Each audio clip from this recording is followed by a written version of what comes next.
एक ब्राह्मण था, उसका नाम था बिंदुक। क्या नाम था? बिंदुक नाम था। अच्छा, जिसमें ब्राह्मणों के परम पवित्र 9 गुण न होना, सिर्फ ब्राह्मण कुल में जन्म मिल जाए और जो सदाचार से हीन हो तो उसे ब्राह्मण नहीं कहेंगे, केवल नामधारी ब्राह्मण कहेंगे कि हाँ ब्राह्मण कुल में वो जन्म ले लिया है। अगर वो मांस, मदिरा, वेश्यावृत्ति, परस्त्री गमन, चोरी, डकैती ये कर्म करता हो तो केवल ब्राह्मण कुल में जन्म लेने से उसका नाम ब्राह्मण नहीं होगा। उसके कर्म भी ब्राह्मण की ओर होने चाहिए। जैसे कि ब्राह्मण के 9 गुण होते हैं, ब्राह्मणों का कर्म होता है, वही अगर उस व्यक्ति के अंदर कर्म होंगे, धर्म होगा, तभी वो ब्राह्मण कहे जाने के योग्य होगा। अगर कोई व्यक्ति संसार में ब्राह्मण कुल में जन्म लिया है, मांस का सेवन करता हो, मदिरा का सेवन करता हो, परस्त्री गमन करता हो, व्यभिचार करता हो, चोरी करता हो, डकैती करता हो, तो केवल नामधारी ब्राह्मण उसका नाम होगा, कर्म से ब्राह्मण नहीं होगा।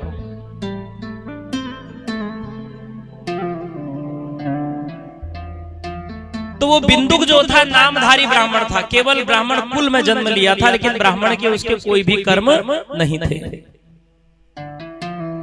बिंदुक का विवाह हुआ, उसकी पत्नी का नाम था चंचुला। चंचुला बहुत सुंदर थी, धर्म के मार्ग पे चलने वाली थी। फिर भी उसका जो पति था दुष्ट था, अपनी पत्नी को छोड़कर वो बिंदुक दूसरी की पत्नी के साथ अर्थात वैश्यागमन करता था, व्यभिचार करता था।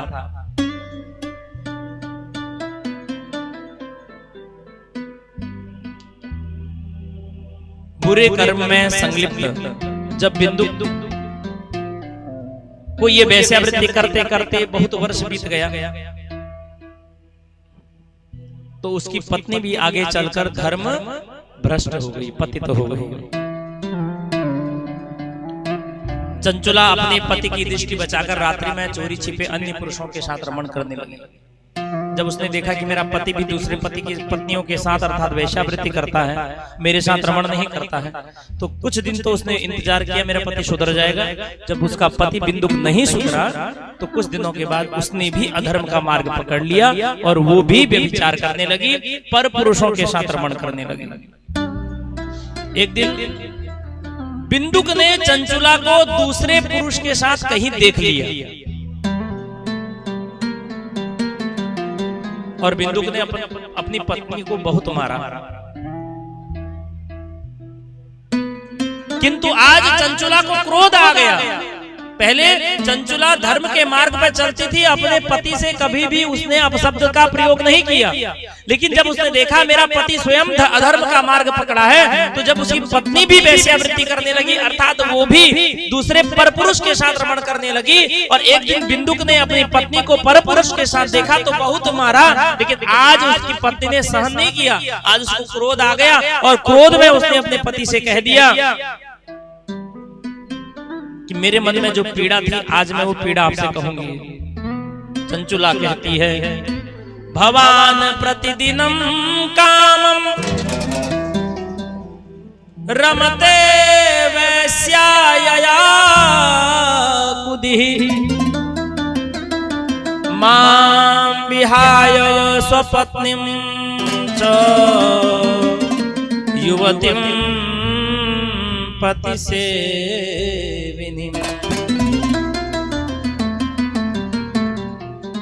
भवान प्रतिदिनम कामम रमते वैश्यायी कुधि। हे स्वामी, आप प्रतिदिन अपनी इस सुंदर सी पत्नी को छोड़कर दूसरी पत्नियों के साथ, वैश्याओं के साथ रमण करते हैं।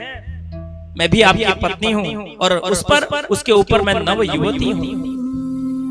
अहम महारूपवती नवयौवन विन्हला कथम सहे काम दुखम तव संगम बिना तधी। ए स्वामी, मैं भी नवयुवती हूँ, मेरे भी अंदर काम वासना है, आप मुझे त्याग कर पर स्त्री के साथ रमण करते हैं तो क्या ये मुझे अच्छा लगेगा?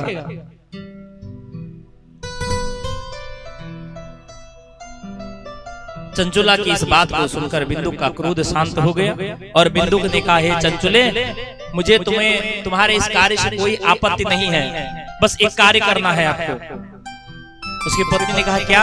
कहा कि ठीक है, तुमको मैं इजाजत देता हूँ, छूट देता हूँ, तुम जाओ पर पुरुष के साथ रमण करो, लेकिन एक काम करना, जिस भी पुरुष के साथ रमण करोगी उससे धन एकत्रित कर लेना, हमको कमाने की आवश्यकता नहीं पड़ेगी। उसकी पत्नी मान गई और आज वो अधर्म का मार्ग पकड़कर धन कमाने लगी और कहा, जो भी धन कमाओगे मुझे दे देना। धनमाकर्षतेभ्यो हि दत्त्वा तेभ्यः परामृतिः। चंचुला ने बिंदु की बात मान ली और वह व्यभिचार में लिप्त हो गई। पर पुरुषों के साथ रति करने पर जो धनुष को मिलता था वह उसे अपने पति बिंदु को दे देती थी। वो अपना कार्य बना लिया, उसने वेश्यावृत्ति करने लगी। कालांतर में बहुत दिनों के बाद उस वैश्या का पति बना हुआ, जो पति बना हुआ था वो दूषित बुद्धि वाला, वो जो ब्राह्मण था, जो पर स्त्री गमन करता था, वेश्यावृत्ति करता था, चोरी करता था, डाका डालता था। एक दिन की बात है, कुछ वैश्याओं ने मिलकर उस बिंदु को मार दिया और वो बिंदु मर गया।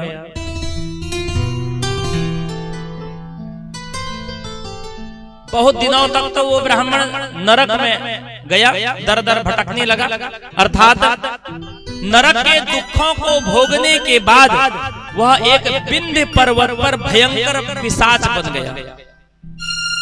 जिसका कर्म अच्छा नहीं रहेगा तो उसकी मृत्यु के बाद का भी समय अच्छा नहीं रहेगा। उसने अपने जीवित काल में ब्राह्मण के घर में जन्म लेके उसने दुराचार किया, पापाचार किया, व्यभिचार किया, परस्त्री गमन किया और मृत्यु जब हुई, वैश्याओं ने उसको मार दिया तो वो नरक की यातना को भोगकर विंध्य पर्वत पर भयंकर पिशाच बन गया। विंध्ये भवन पिशाचो ही गिरौ पापी भयंकर। और पिशाच भी नहीं, भयंकर पिशाच बन गया। इधर बिंदु के मर जाने पर वह बहुत समय तक चंचुला अपने पुत्रों के साथ घर पर ही रही। एक दिन की बात है, देव योग से किसी पुण्य पर्व के आने पर चंचुला अपने भाइयों के साथ गोकर्ण क्षेत्र में गई। यद्यपि उसकी तीर्थ में श्रद्धा नहीं थी, लेकिन पति की मृत्यु के बाद उसने पर पुरुष गमन करना छोड़ दिया था, अपने बच्चों को पालने लगी। एक दिन की बात है, संयोगवश अपने भाई के साथ वो एक क्षेत्र में गई जिसका नाम था गोकर्ण क्षेत्र। उसने भी भगवान का पूजन करना छोड़ दिया था, दान पुण्य करना छोड़ दिया था और तीर्थ यात्रा में उसकी कभी श्रद्धा नहीं थी।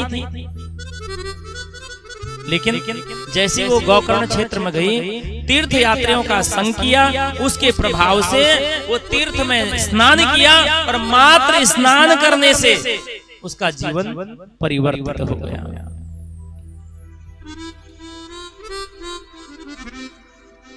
और उसकी दृष्टि पड़ी एक शिव मंदिर पर। पास में एक शिव मंदिर था तीर्थ के बगल में, तो उस शिव मंदिर में गई और उसी शिव मंदिर में उसका परम सौभाग्य था कि भगवान शिव की कथा हो रही थी, शिव महापुराण की कथा हो रही थी और उसी कथा को वो श्रवण करने लगी। संयोग ऐसा था कि उसी समय कथावाचक जो ब्राह्मण देवता कथा गा रहे थे, शिव पुराण कथा का गायन कर रहे थे, वो नारी धर्म का उपदेश दे रहे थे। और जैसे ही नारी धर्म का उपदेश दे रहे थे, उसी समय चंचुला जो थी वो शिव मंदिर में उसने प्रवेश किया और जो भी कथा ब्राह्मण देवता कर रहे थे कथा को सुनने लगी।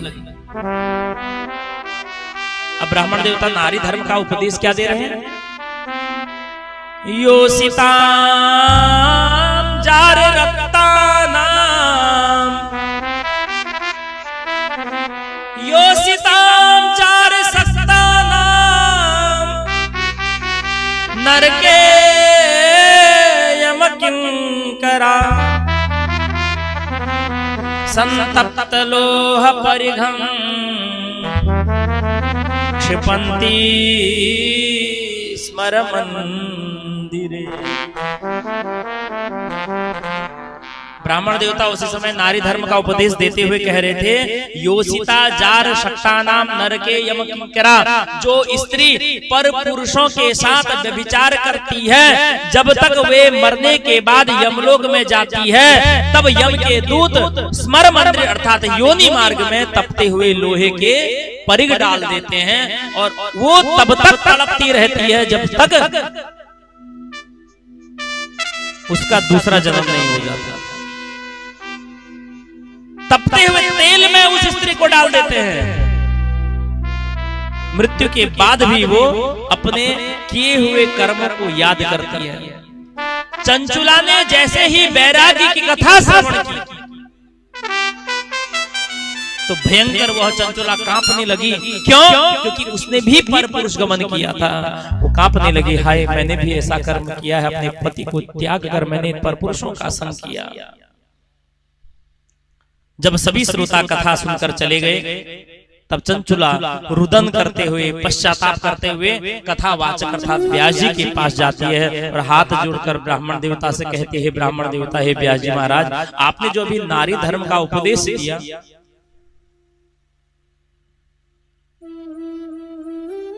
मुझे बहुत पश्चाताप है, मैंने भी यही मार्ग पकड़ा था। चंचुला कहती है, ब्रह्मन् त्वं शृणु सत्वृत्त मजान्त्या स्वधर्मकम् श्रुत्वा मामोद्वर स्वामिन् कृपां कृत्वा तुलामपि। हे ब्राह्मण देवता, मैं अपने धर्म को नहीं जानती थी, इसलिए मेरे द्वारा यह दुराचार हुआ। हे स्वामिन, आप मेरा उद्धार करिए। मैंने जानबूझकर ये मार्ग नहीं पकड़ा, अनजाने में मार्ग पकड़ा। मैं पति धर्म को नहीं जानती थी, मैं पत्नी धर्म को नहीं जानती थी, मेरा उद्धार करिए ब्राह्मण देवता।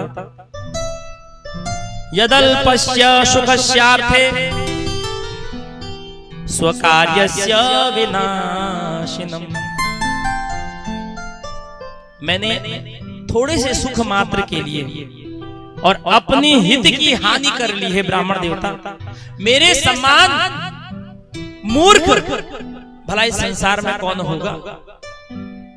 और यही बात जो ये शिव पुराण कहती है ना, यही बात श्री रामचरितमानस में लिखी गई है। पति बंचक पर पति रति करई, रौरव नरक कल्प सत परई। एक नरक है, उसका नाम है रौरव नाम का नरक। गरुड़ पुराण में नरकों का वर्णन आता है कि कौन से पाप को करने के बाद मनुष्य को कौन सा नरक मिलता है, कौन सा कर्म करता है जिसको कौन सा नरक मिलता है।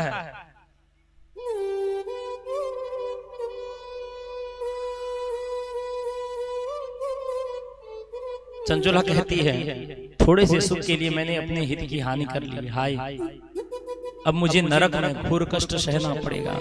ब्राह्मण देवता, कथम सहिष्ये नरके खंडसो देह क्रंतनम।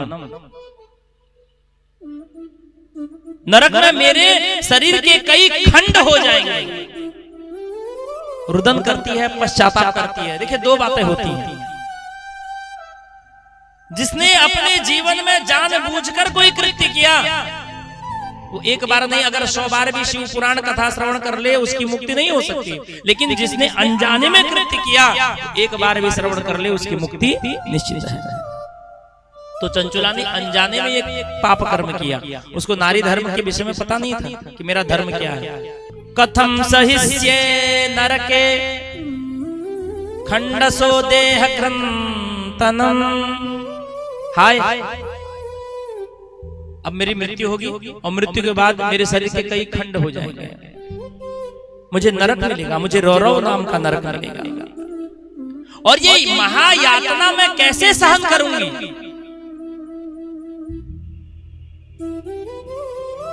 हे ब्राह्मण देवता, अब मैं क्या करूं, कहां जाऊं, मैं किसका आश्रय लूं प्रभु। कौन मेरी रक्षा करेगा। रुदन करने लगे।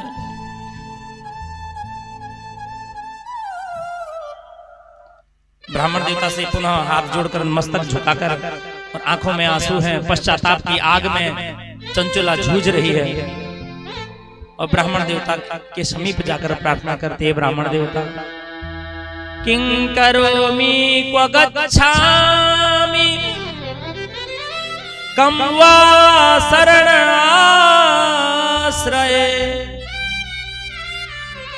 कस्त्रायते मां लोकेऽस्मिन् पतन्ति नरकार्णवे।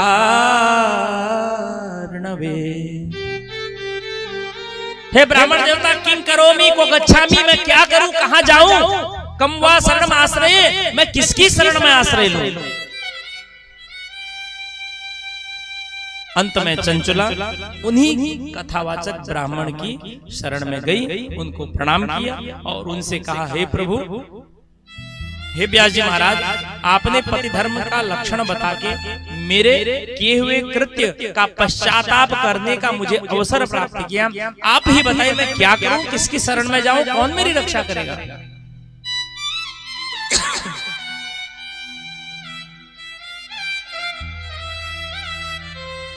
त्वमेव मे गुरुर्ब्रह्मा। अब देखिए भाव,